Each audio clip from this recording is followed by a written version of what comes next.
This video is going to demonstrate 3 different techniques to prepare your steel to get it ready to use our steel finishes. Basically, the more the pores of the steel are open, the shinier the metal is, the better finish you're going to get with our steel finishes. You'll see as we demonstrate these different techniques what I mean. Here we'll be using cold rolled and hot rolled steel. Hot rolled steel has a mill scale that needs to be removed prior to using our products. Cold rolled steel has an oil that needs to be cleaned off before getting started.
Keep in mind, you always want to wear protective gloves, to protect your hands, but also to protect the steel.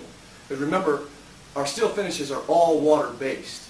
So any oil from your hands that get on the steel, oil and water don't mix. So you're going to end up leaving a signature on your piece of a fingerprint. So you don't want to do that. So you always want to wear gloves to protect yourself and the steel. If you do have oil or dirt or anything that needs to be removed from the steel, you can use an acetone. But we always recommend that you use a degreasing dish soap, like a Palmolive or a Dawn dish soap, something like that, to clean the steel off. Just give it a good scrub, make sure you wash off all the soap, and make sure it's good and dry before you start your project.